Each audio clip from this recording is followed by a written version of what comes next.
इस देश के आम लोग भ्रष्टाचार और महंगाई से पूरी तरह से परेशान हो चुके हैं। जनता की मांग थी कि भ्रष्टाचार के खिलाफ एक सख्त जन लोकपाल कानून पारित करो।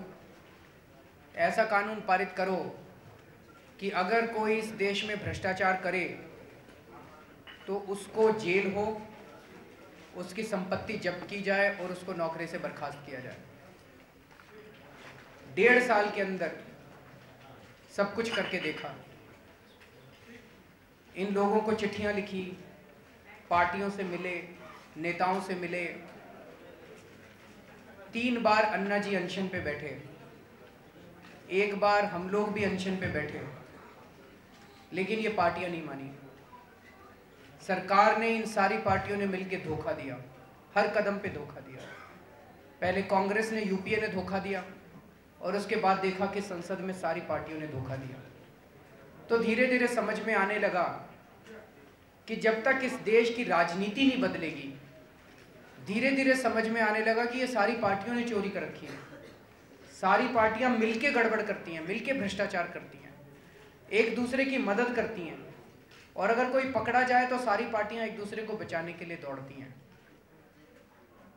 तो ये समझ में आने लगा कि जब तक ये राजनीति नहीं बदलेगी तब तक ये जन लोकपाल नहीं आ सकता, तब तक भ्रष्टाचार से देश को मुक्ति नहीं मिल सकती, तब तक महंगाई से देश को मुक्ति नहीं मिल सकती। इसीलिए अगस्त का जो इस साल अनशन हुआ, उसके अंत में ये निर्णय लिया गया कि अब ये आंदोलन सक्रिय रूप से राजनीति में उतरेगा। मजबूरी में हम लोगों को राजनीति में उतरना पड़ा। हम लोग कोई नेता नहीं है, हम लोगों को राजनीति नहीं आती है। हम लोग इस देश के आम आदमी हैं, गिरे पड़े आदमी जो दुखी हैं इस देश के भ्रष्टाचार से, महंगाई से। और आज इस देश के आम आदमियों ने, आम औरतों ने और आम बच्चों ने इस देश के मिलकर ये तय किया है कि वो इस देश के अंदर एक आम आदमी पार्टी का निर्माण करेंगे। और आज उस पार्टी का गठन किया गया है। आम आदमी पार्टी का आज गठन किया गया है। अब यह निर्णय लिया गया है कि इस देश की राजनीति को चुनौती दी जाएगी, इन पार्टियों को चुनौती दी जाएगी। अब आम आदमी चुनाव लड़ेगा, आम आदमी वोट डालेगा, आम आदमी कैंपेनिंग करेगा और आम आदमी जाकर संसद और विधानसभा में बैठेगा। आज पूरा दिन मीटिंग हुई, लगभग 300 लोगों ने उसमें हिस्सा लिया। इसका मतलब ये नहीं कि ये 300 लोग कुछ बाकी लोगों से अलग हैं। बहुत सारे लोग बाहर खड़े हो रहे थे जो अंदर आना चाहते थे। वो अंदर और बाहर लोगों के बीच की जो दीवार थी, काश वो दीवार ना होती, लेकिन वो मजबूरी थी, क्योंकि इलेक्शन कमीशन के अपने कानून हैं, अपनी गाइडलाइंस हैं, जिसकी वजह से कुछ लोगों को मिलकर कुछ औपचारिकता पूरी करनी पड़ती है। वो औपचारिकताएं आज पूरी की गई। लेकिन ये हमारे लिए बहुत खुशी की बात है कि जहां दूसरी पार्टियों को मेंबरशिप ड्राइव चलानी पड़ती है, वहीं पर यहाँ पे मार है। जब आज पहली मीटिंग हुई है तो इस देश की जनता में मार मची हुई है कि वो इस देश के मेंबर इस पार्टी के मेंबर बनना चाहते हैं। तो पहला ऐलान तो हम ये करना चाहते हैं, सभी लोग फाउंडर मेंबर बनना चाहते हैं। तो एक तरफ तो कानूनी औपचारिकताएं हैं जो इलेक्शन कमीशन की है, जो हम अलग से आज पूरी कर रहे थे, लेकिन जो लोग 26 नवंबर को परसों जंतर मंतर पे आएंगे, हम उन सभी लोगों को अपना फाउंडर मेंबर, फर्स्ट मेंबर मानेंगे और सब लोगों के हम वेबसाइट के ऊपर नाम डालेंगे। तो इस देश के लोगों से अपील है कि कोई भी ये ना सोचे कि मैं रह गया। सब लोगों का स्वागत है, सब लोग आएँ, ज़्यादा से ज़्यादा संख्या में आएँ और 26 नवंबर को जो लोग आकर वहाँ पे अपनी उपस्थिति दर्ज कर अपने मेंबर बनना चाहेंगे, उन लोगों को भी हम किसी से कम नहीं समझेंगे। आज पार्टी का संविधान मंजूर किया गया। ये संविधान दूसरी पार्टियों से बिल्कुल फर्क है। वो कैसे फर्क है मैं अभी 2 मिनट बाद बताऊंगा। जो लोग आज एक साथ इकट्ठे हुए, लगभग 300 लोग, एग्जैक्ट नंबर अभी क्योंकि सारी फॉर्मेलिटीज पूरी हो रही हैं, लगभग 300 के करीब लोग थे। उसे राष्ट्रीय नेशनल काउंसिल, वो पहली इस पार्टी की राष्ट्रीय काउंसिल बनी, राष्ट्रीय परिषद। लेकिन अभी उसमें कई मेंबर्स आएंगे। जो संविधान बना है उसमें लिखा है कि राष्ट्रीय काउंसिल के अंदर इस देश की हर डिस्ट्रिक्ट का एक रिप्रेजेंटेटिव होगा। तो अभी आने वाले कुछ महीनों के अंदर इस देश की हर डिस्ट्रिक्ट के अंदर डिस्ट्रिक्ट कमिटीज़ बनाई जाएंगी। वो डिस्ट्रिक्ट कमिटीज़ अपना एक एक रिप्रेजेंटेटिव राष्ट्रीय काउंसिल में भेजेंगी, नेशनल काउंसिल में। तो ये राष्ट्रीय काउंसिल ऑटोमेटिकली धीरे धीरे बढ़ती जाएगी। इस राष्ट्रीय काउंसिल ने आज एक नेशनल एग्जीक्यूटिव का इलेक्शन किया, राष्ट्रीय कार्यकारिणी का इलेक्शन किया। कॉन्स्टिट्यूशन के हिसाब से उसमें 30 लोग हो सकते हैं, लेकिन आज केवल 23 लोगों का चयन किया गया। उसके अलावा 5 लोग और हो सकते हैं, 30 के अलावा 5 लोग और हो सकते हैं जो कि पिछड़ी जातियों, ओबीसी, माइनॉरिटीज़, अगर उनका इनएडिक्वेट रिप्रेजेंटेशन है तो वो भी हो सकते हैं। तो 30 से 35 लोग इसमें हो सकते हैं, लेकिन आज 23 लोगों का इलेक्शन किया गया। और उसका एक कारण ये भी है कि अभी ऐसा लगता है कि इसके अंदर महिलाओं की थोड़ी कमी है, तो वो जितनी खाली सीट हैं उसमें हम चाहेंगे कि महिलाएं और दूसरे वर्गों के क्षेत्र वो लोग भी आएं। इस जो नेशनल एग्जीक्यूटिव है, इसकी पहली मीटिंग कल शाम को 6 बजे होगी, जिसमें कि इसके ऑफिस बेयरर्स का नेशनल एग्जीक्यूटिव कॉन्स्टिट्यूशन के हिसाब से ऑफिस बेयरर्स डिसाइड करेगी। वो कल शाम को 6 बजे मीटिंग होगी, उसमें ये डिसाइड होगा। इस नेशनल काउंसिल ने आज एक विजन डॉक्यूमेंट अडॉप्ट किया जिसके 2 हिस्से थे। पहला हिस्सा है जो ये कहता है कि हम इस देश के अंदर स्वराज लाना चाहते हैं। आज़ादी के वक्त जिन जिन लोगों ने आज़ादी की लड़ाई लड़ी थी, उन्होंने एक सपना देखा था। वो सपना हमारे देश के संविधान के प्रियम्बल में बहुत खूबसूरती से लिखा गया है। प्रियम्बल बताता है कि हम किस तरह का भारत चाहते हैं, लेकिन आज 65 साल के बाद का भारत उस प्रियम्बल के बिल्कुल उल्टा है। जो जो चीज़ उस प्रियम्बल में लिखी है आज के भारत में सारी उल्टी हैं। तो ऐसा भारत क्यों हो गया? वो इसलिए हो गया क्योंकि हमने भारत का सपना तो एक देखा, लेकिन उसको इम्प्लीमेंट करने का ढांचा बिल्कुल उल्टा बनाया। वो ढांचा हमने अंग्रेज़ों वाला रखा। अंग्रेज़ों के टाइम पे पूरी की पूरी ब्यूरोक्रेसी और पूरी की पूरी सरकार ब्रिटिश क्वीन की तरफ जवाबदेह थी, और आज़ादी के बाद ये पूरा का पूरा ढांचा पॉलिटिशियंस के प्रति जवाबदेह हो गया। इसको बदलना पड़ेगा।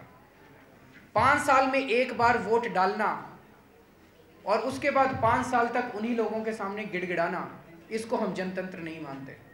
हम चाहते हैं कि इन 5 सालों के अंदर भी नेताओं की और इस पूरे ढांचे की सीधे जनता के प्रति जवाबदेही होनी चाहिए। तो हम ये चाहते हैं कि हर गांव के लोग, उस गांव की व्यवस्था कैसे चले, वो गांव के लोग ग्राम सभा में बैठ के डिसाइड करें। पंचायत नहीं कह रहे हम, पंचायतें मतलब सरपंच, वार्ड मेंबर, पंचायतें भ्रष्ट हो गई हैं। हम कह रहे हैं उस गांव के लोग, सब लोग मिलकर जनरल बॉडी मीटिंग में, ग्राम सभा में बैठकर उस गांव के बारे में निर्णय लें। शहरों के अंदर मोहल्ला सभाएं बनाई जाएं, म्युनिसिपल वार्ड को छोटे छोटे मोहल्ले में बांटा जाए और उस मोहल्ले के लोग बैठकर अपने मोहल्ले के बारे में कैसे मोहल्ला चलेगा ये निर्णय लें। ढेर सारी समस्याएं तो इसी लेवल पे सॉल्व हो जाएंगी, लेकिन राष्ट्रीय स्तर के ऊपर हम ये नहीं कह रहे कि सारी चीजें जनता की मर्जी से चल सकती हैं। सेंट्रल गवर्नमेंट को फॉरेन पॉलिसी बनानी पड़ती है, उसमें सीधे जनता की भागीदारी नहीं हो सकती। करेंसी है, बैंकिंग सिस्टम है, एक्सटर्नल सिक्योरिटी है, इसके अंदर सीधे जनता की भागीदारी नहीं हो सकती। स्टेट गवर्नमेंट को भी कुछ निर्णय लेने पड़ते हैं जो पूरे स्टेट से संबंधित हो सकते हैं, लेकिन अधिकतर निर्णय जो आम आदमी की जिंदगी से संबंधित हैं वो निर्णय गांव सभा और मोहल्ला सभा में हो सकते हैं। दूसरी चीज कि जो कानून बनाए जाते हैं संसद के अंदर और असेंबलीज के अंदर, उन कानूनों के अंदर सीधे सीधे, सभी कानूनों में नहीं लेकिन महत्वपूर्ण कानूनों में सीधे जनता की भागीदारी होनी चाहिए। Referendum and initiative. रेफरेंडम मतलब कि अगर सरकार कोई कानून बनाए तो उस कानून को बदलने की ताकत जनता के पास होनी चाहिए, और अगर जनता कोई कानून बनवाना चाहे तो जनता एक इनिशिएटिव का प्रपोजल बनाकर सरकार को दे और सरकार के ऊपर वो बाध्य होना चाहिए। दुनिया के अंदर जितने जनतंत्र हैं, केवल 5 देश ऐसे हैं जहां पे रेफरेंडम और इनिशिएटिव नहीं है, और भारत उन 5 में से एक अभागा देश है। तो अगर बाकी देशों में ये बात हो सकती है तो भारत में क्यों नहीं हो सकती? और तीसरा ये कि हमारे देश की जो न्यायपालिका है, उस न्यायपालिका में आज एक आम और गरीब आदमी को जाकर न्याय पाना लगभग असंभव है। एक वकील 1 लाख रुपए, 50,000 रुपए, 25,000 रुपए एक हियरिंग के लेता है। मेरे भी बस की बात नहीं है। गरीब आदमी तो छोड़ो, मिडिल क्लास के आदमी के भी बस की बात नहीं है कि वो जाकर सुप्रीम कोर्ट या हाई कोर्ट में केस कर सके। लेकिन अगर कोई वकील मिल जाता है जो कहता है कि मैं आपका केस फ्री में कर दूंगा, तब न्याय मिल सकता है। तो इस देश में न्याय या तो पैसे से मिलता है या दया और भीख से मिलता है। कि अगर कोई वकील दया करे तो न्याय मिल सकता है, दया ना करे तो आप कोर्ट का चेहरा भी नहीं देख सकते। इसको बदलना पड़ेगा। न्याय लोगों को अधिकार के रूप में मिलना चाहिए, संविधान के तहत ये अधिकार के रूप में मिलना चाहिए। न्याय मेरा अधिकार है, संवैधानिक अधिकार है, अधिकार के रूप में मिलना चाहिए। तो ये विजन स्टेटमेंट आज हम लोगों ने पास किया। इसके अलावा और बहुत सारी बातें थी विजन में, लेकिन वो प्रोग्राम के रूप में थी और वो एक डायनेमिक चीज़ है जो हम जनता के बीच में चर्चा करके कि किसानों के ऊपर क्या होना चाहिए, लेबर के बारे में क्या होना चाहिए, शिक्षा, हेल्थ, उस पर काफ़ी चर्चा हुई, लेकिन वो डायनेमिक डॉक्यूमेंट है।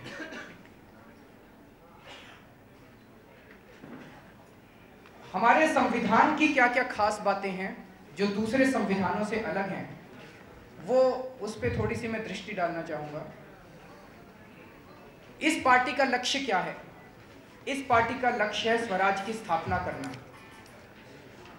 आज केंद्र और राज्य की सरकारें खुलेआम संविधान का उल्लंघन कर रही हैं। हम चाहते हैं कि संविधान के प्रीएम्बल को लेटर और स्पिरिट में लागू किया जाए। आम आदमी पार्टी में 2 तरह के मेंबर्स होंगे। एक ऑर्डिनरी मेंबर, इस देश का कोई भी नागरिक जो 18 साल से ऊपर हो चुका है, जो पार्टी के कॉन्स्टिट्यूशन को और उसके ऑब्जेक्टिव से सहमत है, वो 10 रुपए की फीस देकर 3 साल के लिए मेंबर बन सकता है। लेकिन जब एक ऑर्डिनरी मेंबर 4 महीने या उससे ज़्यादा लगातार पार्टी के लिए और देश के लिए काम करेगा, तो उसको एक्टिव मेंबर का दर्जा दिया जाएगा। ऑर्डिनरी मेंबर के पास वोटिंग राइट्स नहीं होंगे, एक्टिव मेंबर के पास वोटिंग राइट्स होंगे। लेकिन एक्टिव मेंबर कौन है कौन नहीं है, ये कौन डिसाइड करेगा? इसमें पूरा तरह से स्वराज का प्रिंसिपल लागू किया जाएगा। प्रिंसिपल यूनिट जो है हमारी पार्टी का, वो है गांव, म्युनिसिपल वार्ड और कॉलेज। प्रिंसिपल यूनिट के गांव के जितने हमारे एक्टिव मेंबर्स हैं, वो तय करेंगे कि उनके गांव में नए एक्टिव मेंबर्स कौन होंगे, आम सभा में बैठ के। कॉलेज के जो हमारे एक्टिव मेंबर्स हैं, किसी भी कॉलेज के, उस कॉलेज के एक्टिव मेंबर्स बैठ के डिसाइड करेंगे कि उस कॉलेज में नए एक्टिव मेंबर्स कौन होंगे। उसी तरह से म्युनिसिपल वार्ड। तो इसमें सीधे स्वराज की प्रिंसिपल्स लागू होते हैं। आज हमारे देश में परिवारवाद, फैमिली पॉलिटिक्स, एक ही परिवार के कई लोगों को टिकट मिल जाता है, एक ही परिवार के कई लोग पार्टी के ऑफिस बेरर्स हैं, इसको हमने कॉन्स्टिट्यूशन में लिख के ही खत्म कर दिया कि एक परिवार के से अगर एक सदस्य किसी भी एग्जीक्यूटिव कमेटी का मेंबर है, तो उसी परिवार का दूसरा सदस्य देश भर की किसी भी एग्जीक्यूटिव कमेटी का मेंबर नहीं हो सकता। दूसरी चीज कि अगर एक परिवार के एक व्यक्ति को किसी भी चुनाव लड़ने के लिए टिकट दिया गया, तो उसी परिवार के दूसरे सदस्य को कहीं और भी टिकट कोई भी चुनाव लड़ने के लिए नहीं दिया जाएगा। इस पार्टी में महिलाओं और युवाओं के लिए खास स्थान है। हर पार्टी महिलाओं को और युवाओं को फ्रिंजेस पे रखती है। एक महिला विंग होता है, एक छात्र विंग होता है। उनका काम केवल ये होता है कि रैलियों में झंडे उठाना पार्टियों के और उनके साथ चलना। उस पार्टी की निर्णय प्रक्रिया में महिलाओं की और युवाओं की कोई भागीदारी नहीं होती। हमने इनका विशेष स्थान रखा है।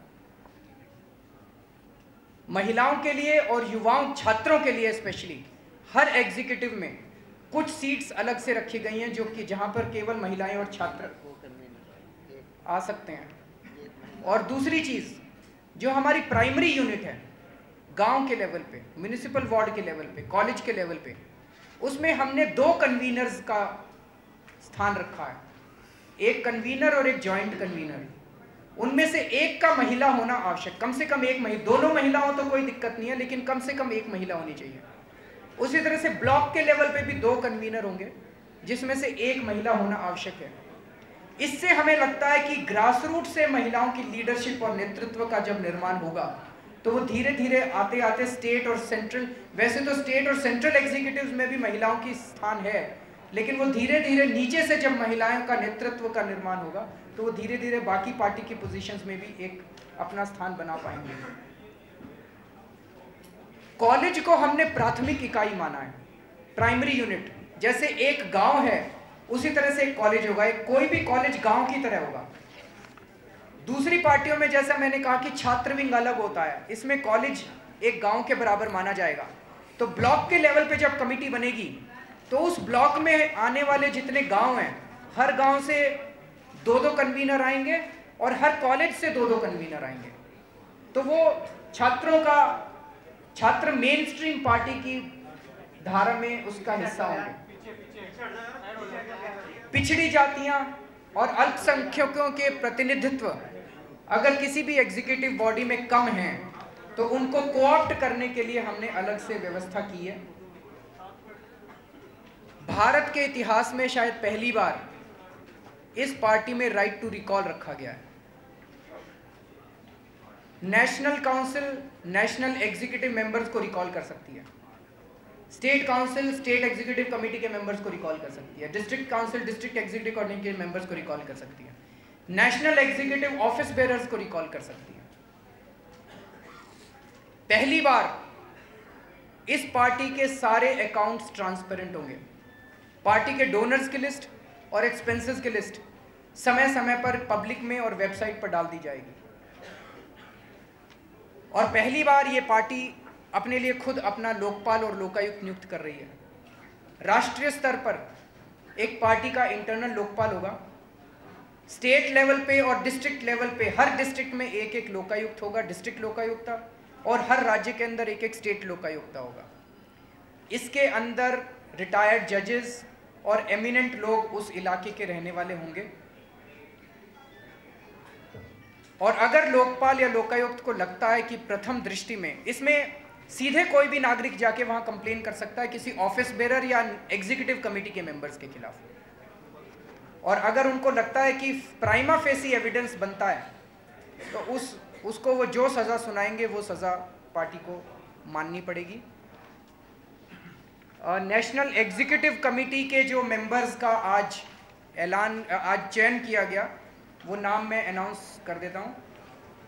श्री अजीत झा जी, प्रोफेसर आनंद कुमार, अरविंद केजरीवाल, श्री अशोक अग्रवाल, क्रिस्टीना सामी, श्री दिनेश वघेला, श्री गोपाल राय, श्री हेबंग प्योंग, श्री इलियास आजमी, श्री कुमार विश्वास, श्री कृष्णकांत संजू, श्री मनोज सिसोदिया, श्री मनीष मयंक गांधी, नवीन जयहिंद, पंकज गुप्ता, प्रशांत भूषण, प्रेम सिंह पहाड़ी, राकेश सिन्हा, संजय सिंह, शाजिया इल्मी, सुभाष वारे, योगेश दहिया और योगेंद्र यादव जी। अरविंद भाई ने सारी बात रखी दी है, मैं सिर्फ उसमें 2 एक बात जोड़ना चाहता हूँ। वो ये कि ये पार्टी इस देश में एक अनूठे आंदोलन की तार्किक परिणति है। बहुत वक्त के बाद इस देश में एक ऐसा मौका आया है जब आम सड़क पे लोग बात करने लगे हैं कुछ बदलेगा, एक आशा जगी। उस आशा को फलीभूत करने के लिए ये पार्टी बनी है। इसका नाम, इसका संविधान, इसकी नीति और इसकी कार्यप्रणाली सब उसी आंदोलन और उस आंदोलन से जागी हुई आशा के प्रति ईमानदार होने की कोशिश करेगी। ये काम आसान नहीं है। आशा का बोझ दुनिया में सबसे भारी बोझ होता है। आज इस देश में आम लोगों ने जो आशा बांधी उसका बोझ हम सब पे एक ऐतिहासिक जिम्मेवारी बांधता है। और इस पार्टी में शामिल हम सब लोग इस काबिल होने की कोशिश करेंगे कि हम उस आशा को कुछ मायनों में फलीभूत कर सके। बाकी तकनीकी चीजें हैं जो सब हमारे साथियों ने बताई हैं। प्रशांत जी को जोड़ना चाहें।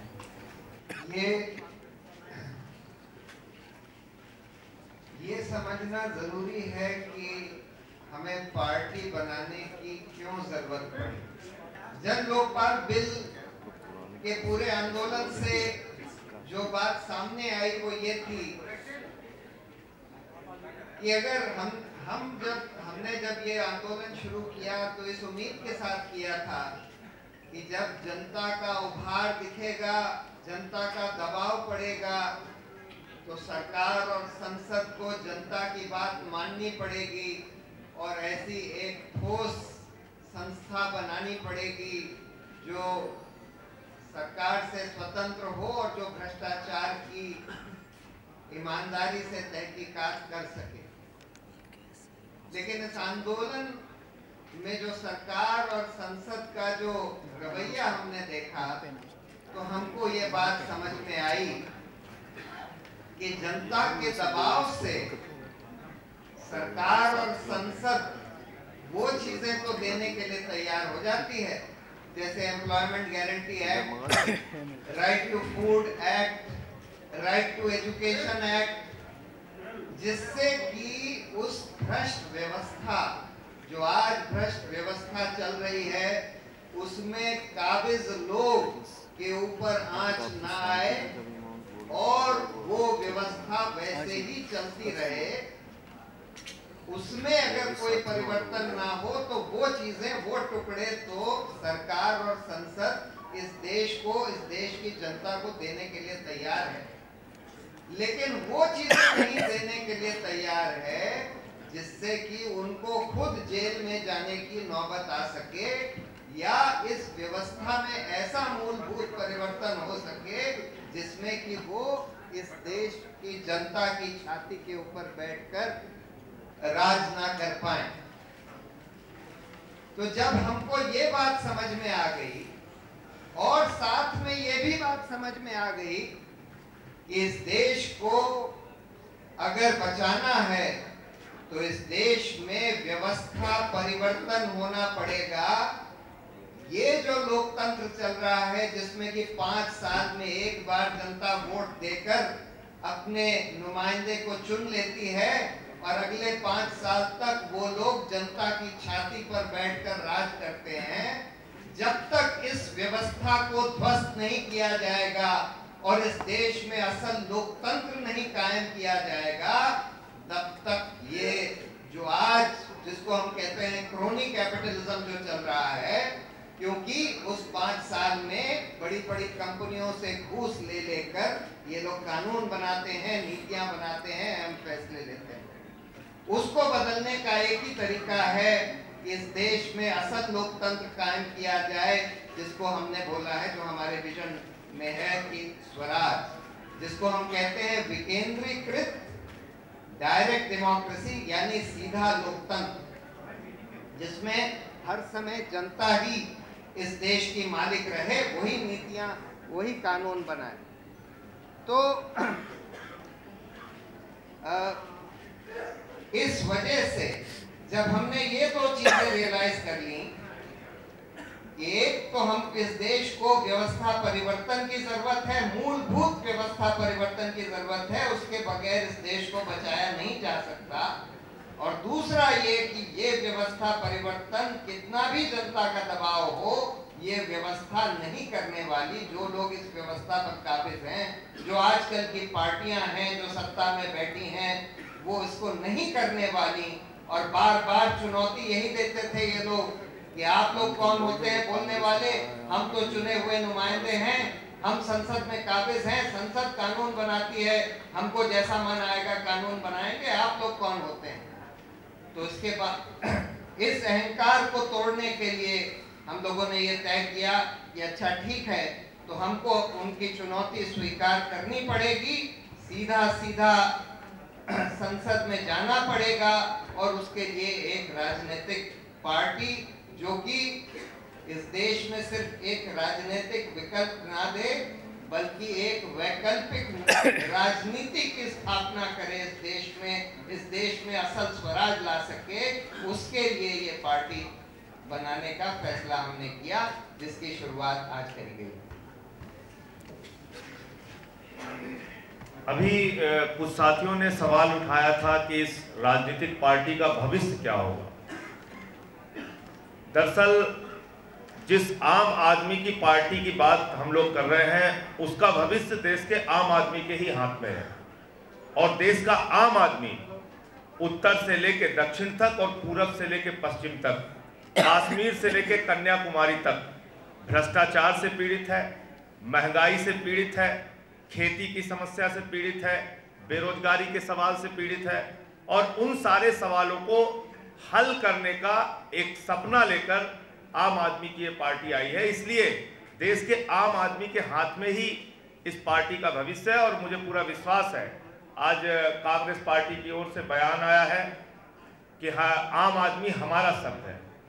दरअसल शब्द जरूर आम आदमी का कांग्रेस ने दिया, लेकिन पूरी देश की जनता देख रही है कि उनका हाथ रॉबर्ट वाड्रा के साथ है, उनका हाथ अंबानी के साथ है, उनका हाथ ए राजा के साथ है, उनका हाथ कनिमोई और कलमाड़ी के साथ है, उनका हाथ भ्रष्टाचार और महंगाई को बढ़ाने वालों के साथ है।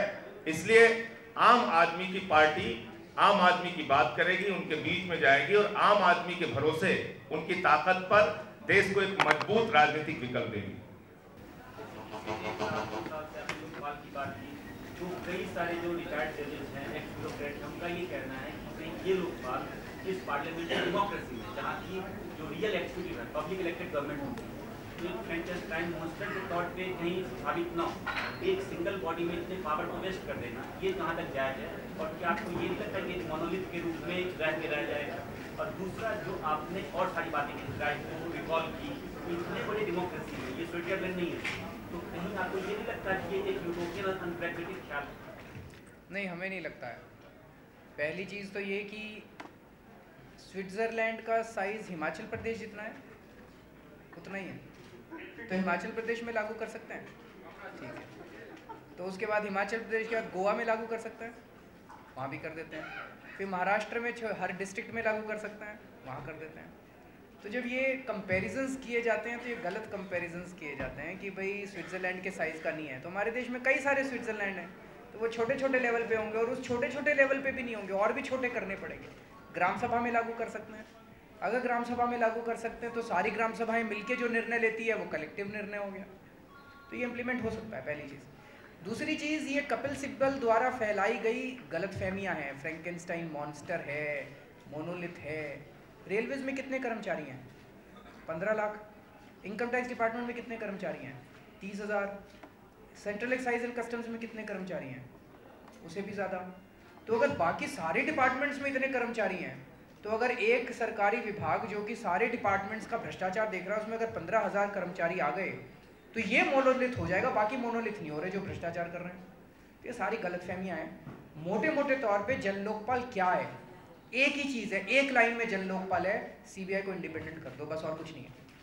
सीबीआई में आज 5,000 कर्मचारी हैं, उनको 7,000 कर देना, 8,000, चलो 15,000 मत करना, 7,000 का इंडिपेंडेंट तो करो, शुरू तो करो। सीबीआई को इंडिपेंडेंट नहीं करना चाहते, बस ये जन लोकपाल है और कुछ नहीं है। जब छोड़ा था तो उस वक्त जो लिस्ट आई थी राजनीतिक विकल्प का समर्थन करने वालों की, कुछ 2,29 लोगों की थी, और उसमें भी तमाम बड़े नाम थे। इस लिस्ट में उन नामों में योगेंद्र यादव जी को छोड़िए और बड़े नाम वो नहीं दिखे हैं, क्या उनसे कोई बात नहीं हुई, या वो अब राजनीतिक विकल्प के हक में?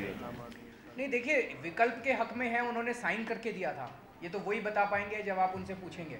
बहुत सारे लोग ऐसे हैं जो सीधा सीधा राजनीति में खुद घुसना नहीं चाहते, राजनीतिक पार्टी के खुद सदस्य नहीं होना चाहते, लेकिन वो इस बात का समर्थन करते हैं कि इस आंदोलन को, यानी कि भ्रष्टाचार विरोधी आंदोलन को, इस देश को आज एक राजनीतिक विकल्प और एक वैकल्पिक राजनीति देनी चाहिए, और हम लोगों को उसमें पहल करनी चाहिए। आप यह सारी 540 सीट्स के अपने कैंडिडेट उतारेंगे जब समय आएगा, और क्या दूसरी पार्टी जो नहीं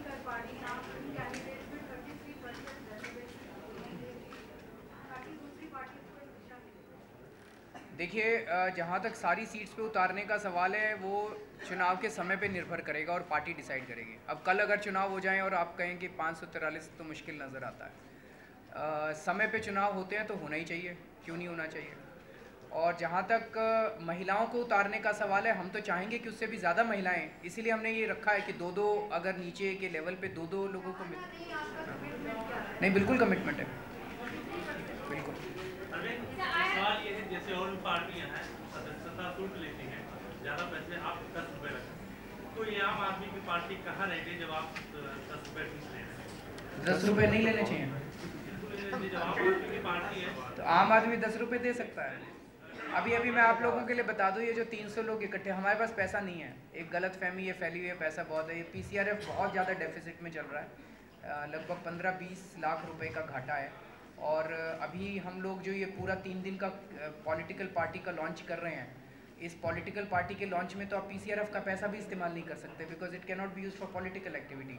लेकिन आज 300 लोगों ने मिलके अभी हमने चादर फैलाई थी उन लोगों के सामने, 1,39,000 रुपये अभी इकट्ठे हुए हैं।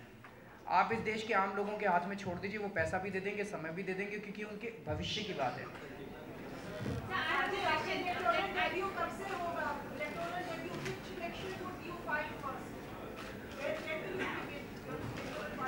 You see, that has not been decided now. Since the party has come in picture, the national executive would sit down and decide. But earlier when we all had been discussing, we used to think that Delhi should be one place where we should definitely. Arvind ji IAC के ऊपर थोड़ा सा एक बार clarify कर दीजिए कि IAC अब आप यूज करेंगे या नहीं करेंगे आने वाले? नहीं करेंगे। Sir, I have a question. I want to know how did you decide on the name Aam Aadmi Party? What were the other names that competed against it? Number one, and number two, when you say that you are against dynastic politics, does it mean that you are not going to issue tickets simultaneously to 2 contestants from the same family in one election, or will it imply that the next generation person will also not get an election, like from father to son? Can you clarify a little bit on that? 2 questions also about the Aam Aadmi Party and this dynastic politics. What were the other names that competed for your attention? There were many names that came. In fact, on 2nd October, as soon as announced, I started getting almost 80 to 90 messages every day on the names of the party. There were several names, but some of the common word, there was Swaraj word in many of these names. There was Kranti word, Inqilab word in many of these names, etc., etc. But since this cap became famous, Aam Aadmi, and this word Aam Aadmi became famous, 2 things happened after that. One is this Aam Aadmi word started empowering the most common person around. He started saying, मैं आम आदमी हूँ, मुझे ये मिलना चाहिए, मैं आम आदमी हूँ. I started getting SMSs which would say, एक आम आदमी दूसरे आम आदमी से बात करना चाहता है, आप फोन क्यों नहीं उठा रहे? You could sense the sense of empowerment that this word started giving the people around. कि अब इस देश में आम आदमी की चलेगी, अब VIP की नहीं चलेगी, अब एक ही VIP है इस देश में, आम आदमी suddenly became a VIP in this country. And then we started also getting several messages where people suggested Aam Aadmi ki party, Aam Aadmi party, Aam Aadmi Kranti, Aam Aadmi Dal. So this was a consensus decision that Aam Aadmi party should take place. On dynasty politics, sir, like simultaneously you won't get tickets to the same, 2 members of the same family, or does it go from father to son also?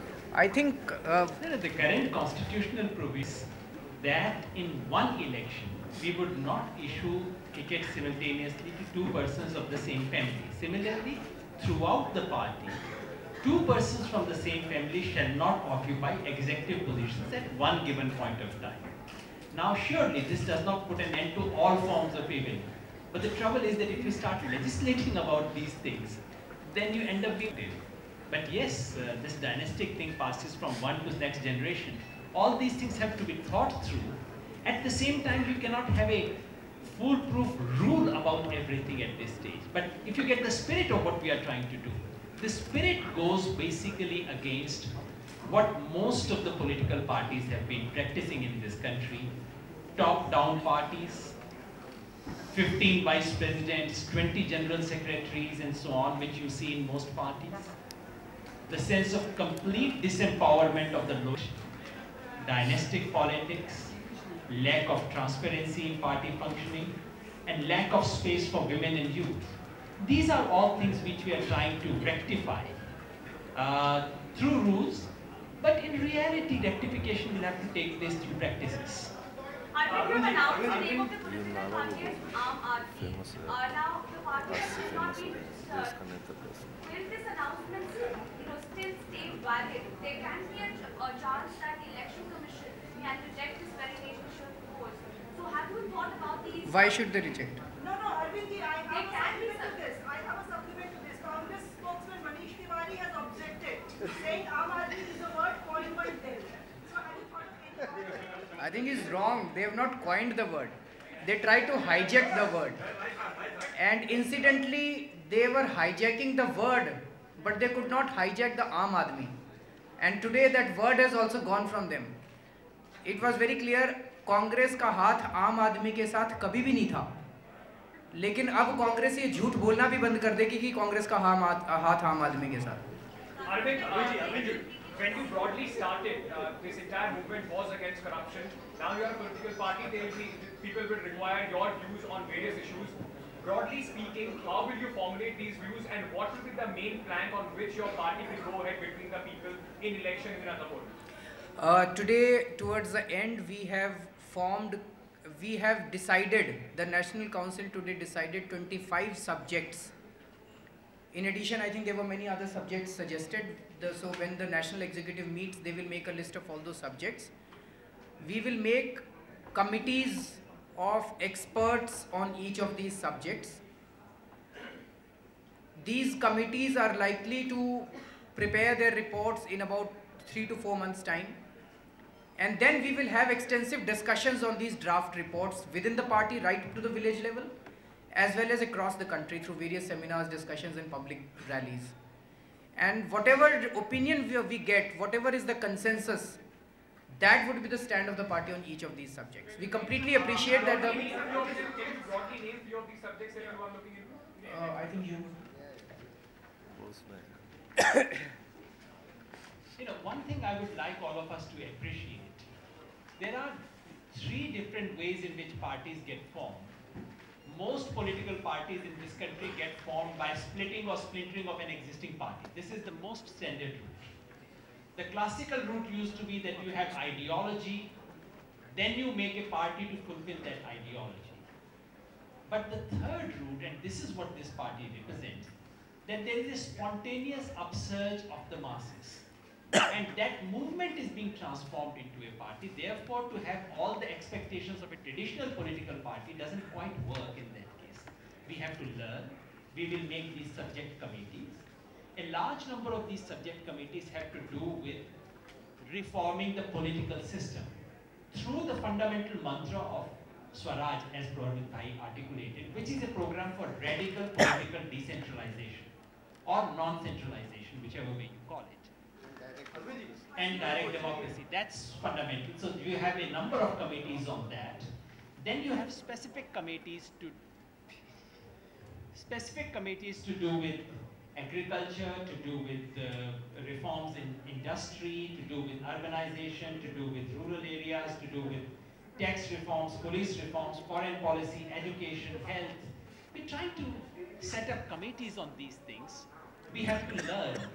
We don't want to pretend that we have ready-made solutions.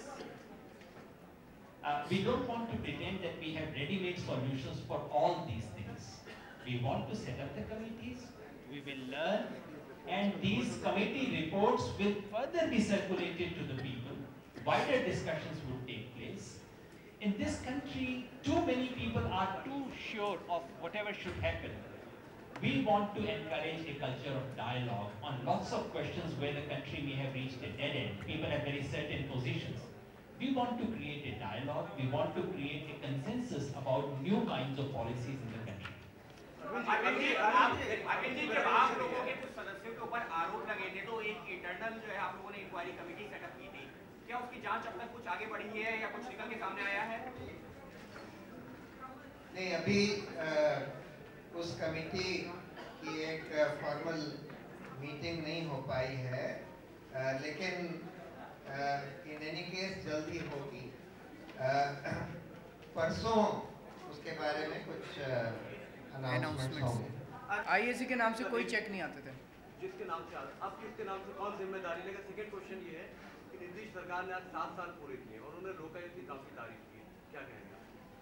वो लोकायुक्त की क्यों तारीफ करते हैं ये तो हमारी समझ के बाहर है, क्योंकि बिहार का लोकायुक्त तो बहुत ही बेकार कानून है। तो वहाँ वो भ्रष्टाचार के ऊपर कुछ कारगर काम कर पाए हैं ऐसा दिखाई नहीं देता, उसके अंदर बहुत सारे लूपहोल हैं।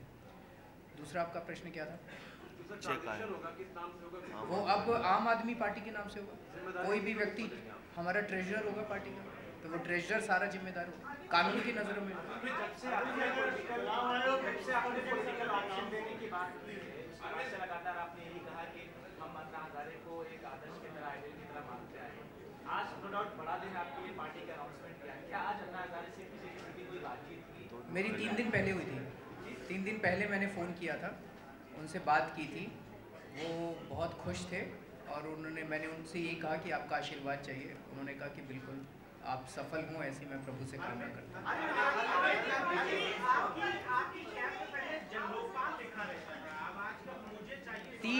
अब तीन बनी हैं, अलग अलग जो जिसको एक है मुझे चाहिए जन लोकपाल, लेकिन अब जन लोकपाल से बात आगे बढ़ी है तो मुझे चाहिए स्वराज और मुझे चाहिए पूरी आज़ादी। लेकिन आज एक और ज़्यादा अच्छा सुझाव आया था कि मैं हूँ आम आदमी, मुझे चाहिए जन लोकपाल नहीं होना चाहिए, मैं बनाऊंगा जन लोकपाल, मैं लाऊंगा पूर्ण आज़ादी। क्योंकि अब ये तो आम आदमी जाके संसद में बैठेगा, तो ये आम आदमी खुद कहेगा कि मैं लाऊंगा स्वराज, मैं बनाऊंगा जन लोकपाल, मैं लाऊंगा पूर्ण आज़ादी। जी, आपके राजनीतिक प्रतिद्वंदियों ने आपका स्वागत किया है, पार्टी का नाम फॉर्मेट है, सबके सामने तो फिर वो घबरा क्यों रहे हैं कि आम आदमी को लेके भाग गए हम लोग? उन्होंने ये भी कहा है कि ये खास लोगों की आप पार्टी में बीजेपी की तरफ से प्रतिक्रिया है। तो बीजेपी को कहने दीजिए, वो सारे बौखलाए हुए हैं, लेकिन कांग्रेस जो घबरा गई है कि आम आदमी को लेके भाग गए ये लोग।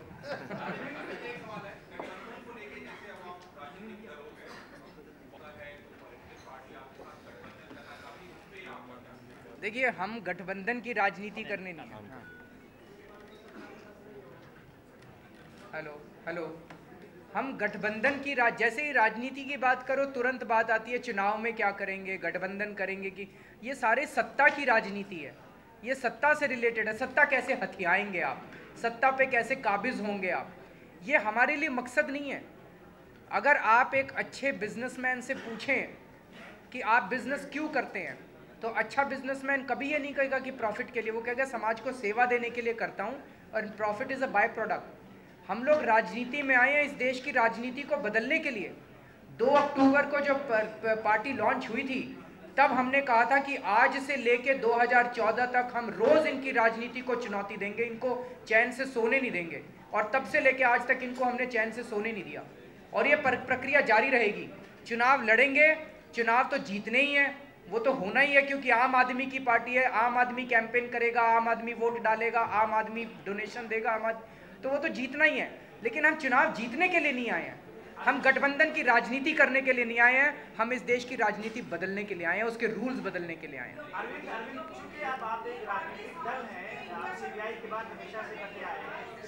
एक मिनट, हम उस नियुक्ति का पूरी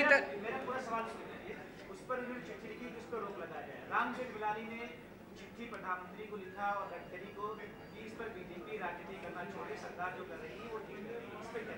बीजेपी क्या कह रही है और जेठमलानी जी क्या कह रहे हैं उससे हमें कोई लेना देना नहीं है। हमारा मानना है कि हम उनको पूरी तरह से उसका विरोध करते हैं। रंजीत सिन्हा जी एक टेंटेड व्यक्ति हैं और चारा घोटाले के अंदर उन्होंने लालू प्रसाद यादव जी की मदद करने की कोशिश की थी, जिसकी वजह से पटना हाई कोर्ट ने उनको उस जांच से अलग कर दिया था। और अगर ऐसे व्यक्ति को सीबीआई का डायरेक्टर नियुक्त किया जाएगा तो यकीनन देश को संदेह होगा कि ऐसे वक्त जब सीबीआई इतने सेंसिटिव केसेस को डील कर रही है तो सरकार ऐसे करप्ट और टेंटेड व्यक्ति को क्यों वहां अपॉइंट कर रही है? ऐसा व्यक्ति क्या निष्पक्ष जांच कर पाएगा? लोकपाल बना के कौन सा case?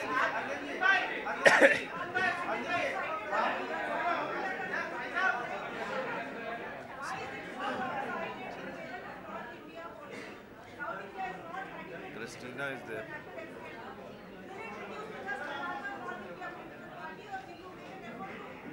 Christina is there. Christina is there, who else? Christina है जो कि तमिलनाडु से है, हेबंग प्योंग नॉर्थ ईस्ट से हैं, 2। I concede, and we will. That is the reason the vacant seats are there. We will try to fill up that gap. I completely concede that. आपकी party बन गई है, मेरा अरविंद केजरीवाल चुनाव लड़ेंगे।